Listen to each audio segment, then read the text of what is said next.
மீண்டும் உங்களை நாம் சந்திப்பதிலே மிக்க மகிழ்ச்சி அடைகின்றோம். நான் இலங்கையில் இருந்து பதுளை போதனா வைத்தியசாலையில் இருந்து வைத்தியர் கிருஷாந்த் வேதநாயகம்.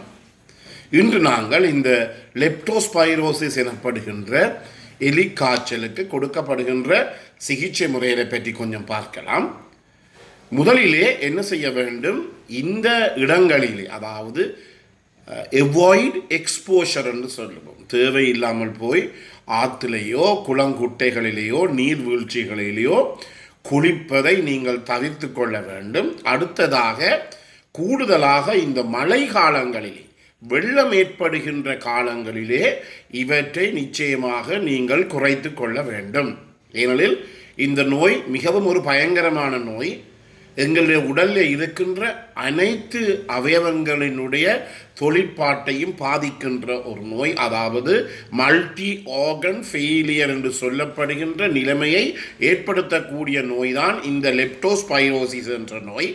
எனவே தேவையில்லாமல் போய் அனாவசியமாக இந்த குளங்கள் குட்டைகளிலே போய் நீராடுவதை நாங்கள் 100% குறைத்து கொள்ள வேண்டும். அவ்வாறு குறைத்து கொண்டாலும் சில நேரங்களிலே ஏதாவது ஒரு சந்தேகம் இருக்குமாக இருந்தால் என்ன செய்யலாம், இதற்கு ஒரு மருந்து இருக்கிறது. அதை நாங்கள் டாக்சிசைக்ளின் என்று சொல்லுவோம்.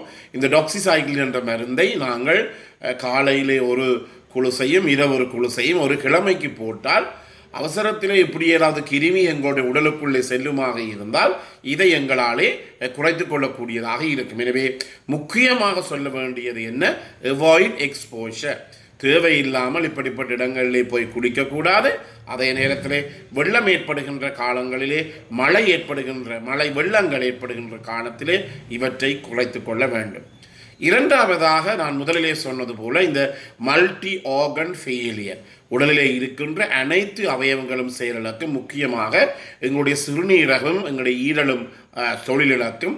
இவ்வாறு ஈரலும் சிறுநீரகம் தொழிலிழந்தால் அதன் காரணமாக மூளையினுடைய செயற்பாடும் இருதயத்தினுடைய செயற்பாடும் பாதிக்கப்பட்டு இறப்பு ஏற்படும்.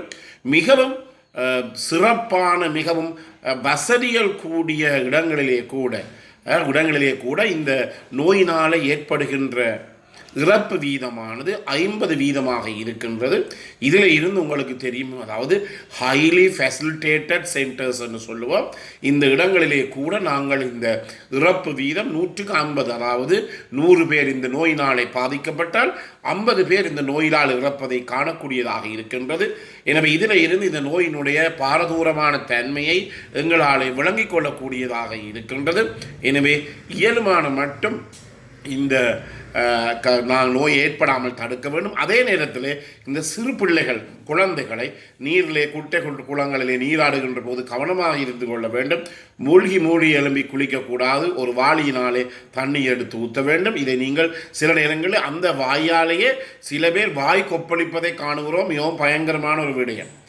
அந்த குளத்தில் இருக்கின்ற அந்த குட்டையில் இருக்கின்ற அந்த ஆற்றில் இருக்கின்ற தண்ணி எடுத்து வாய்க்குள்ளே போட்டு வாயை கழுவுவதை நாங்கள் கண்டிருக்கிறோம். இது மிகவும் பயங்கரமானது. ஏனெனில் இந்த வாயினூடாக மூக்கினூடாக கண்களினூடாக இந்த கிருமி எங்களுடைய உடலினுள்ளே பிரவேசிக்கக்கூடியதாக இருக்கும் என்றபடியினாலே இதை பற்றி நாங்கள் அவதானமாக இருந்து கொள்ள வேண்டியது மிகவும் முக்கியமான ஒன்றாக எங்களுக்கு இருக்கின்றது.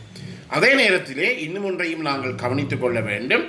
நான் சொன்னது போல ஏதாவது எங்களுடைய 3வது உலக நாடுகளிலே இந்த நோயை 100% கண்டுபிடிக்கக்கூடிய வசதிகள் இல்லை. ஏனெனில் அவை மிகவும் செலவு கூடிய சோதனை முறைகளாக இன்வெஸ்டிகேஷன்ஸாக இருக்கின்றது. என்றபடியினாலே நாங்கள் கிளினிக்கலியாகத்தான், அதாவது ஒரு நோயாளியை பார்த்துத்தான் இந்த நோய் ஏற்பட்டிருக்கிறார் என்று எங்களை அறியக்கூடியதாக இருக்கின்றது. என்றபடியினாலே இயலுமானவர்கள் இப்படிப்பட்ட குளங்குறிகள் தென்படுமாக இருந்தால் இயலுமான மட்டும் விரைவிலே ஒரு வைத்தியசாலையிலே சென்று தங்களை அனுமதித்துக் கொள்வது மிகவும் முக்கியமானது. கடைசி மட்டும் இருந்தால் இந்த மல்டி ஆர்கன் ஃபெயிலியர் எனப்படுகின்ற இந்த நிலைமை ஏற்படுமாக இருந்தால் அந்த நோயாளியினுடைய உயிரை கூட எங்களாலே காப்பாற்ற முடியாத ஒரு தன்மை ஏற்படும். என்றபடியினாலே என்ன செய்ய வேண்டும், உடனடியாக வைத்தியசாலை அனுமதிக்க வேண்டும். வைத்தியசாலை அனுமதித்த பிற்பாடு நாங்கள் இந்த நோயாளிகளை அதிதீவிர சிகிச்சை பிரிவு இன்டென்சிவ் கேர் யூனிட் அல்லது ICU வைத்து பராமரிப்பது தான் மிகவும் உகந்த ஒரு இடமாக இருக்கின்றது. ஏனெனில் இந்த நோயாளிக்கு ஏற்படுகின்ற இரத்தத்திலே இந்த குருதி சிறுதட்டினுடைய அளவு குறைவடைய பார்க்கும். த்ரோம்போசைட்டோபீனியான்னு சொல்லுவோம். இதன் காரணமாக இரத்த பெருக்க உடலில் இருந்து குருதி பெருக்கு ஏற்படக்கூடிய தன்மை இருக்கின்றது. என்றபடியினாலே இவருடைய ப்ரெஷரை, இவருடைய குருதி அமுக்கத்தை மிகவும் நுணுக்கமாக நாங்கள் அவதானிக்க வேண்டும். அதே நேரத்தில் நான் முதலிலே சொன்னது போல இந்த சிறுநீரகங்கள் பாதிக்கப்படுகின்ற போது சிறுநீரகங்களை நாங்கள் கவனமாக பார்க்க வேண்டும். சில நேரங்களில் என்ன நடக்கும் என்றால் சடுதியாக சிறுநீரகங்களில் தொழிற்பாடு பாதிக்கப்பட்டு நின்றுவிடும். அதாவது அக்யூட் ரீனல் இன்ஜரி என்று சொல்லுவோம். என்றபடி இந்த நிலைமையில் நாங்கள் என்ன செய்ய வேண்டும்? அந்த நோயாளிக்கு அந்த சிறுநீரகங்கள் சடுதியாக தொழிற்படாது விட்ட காரணத்தினாலே சிறுநீரகங்களுடைய தொழிற்பாட்டை மேற்கொள்வதற்காக நாங்கள் என்ன செய்ய வேண்டும்? அந்த நோயாளிக்கு ஹீமோடயலைசிஸ், இரத்தத்தில் இருக்கின்ற இந்த சீரம், கிரியேட்டினைன் போன்ற நச்சு பொருட்களை அகற்றுவதற்காக நாங்கள் என்ன செய்ய வேண்டும்? எவ்வாறு சிறுநீரகங்கள் பாதிக்கப்பட்ட நோயாளிகள், குரோனிக் ரீனல் ஃபெயிலியர் நோயாளிகளுக்கு நாங்கள் எவ்வாறு இந்த இரத்த மாற்றுகளை செய்வோம், ஹீமோடயலைசிஸை செய்கிறோமோ அதே போலத்தான் இந்த நோயாளிகளுக்கு நாங்கள் என்ன செய்ய வேண்டும்? இந்த சடுதியாக ஏற்பட்ட இந்த சிறுநீரக தொழிற்பாடின்மையை நாங்கள் எதிர்கொள்வதற்கு இந்த நோயாளிகளுக்கு நாங்கள் சில நேரங்களில் ஹீமோடயலிசிஸ் செய்ய வேண்டிய தேவை ஏற்படும். என்றபடியினாலே இந்த நோயாளிகள் எங்கே வைத்து பராமரிக்க வேண்டும்?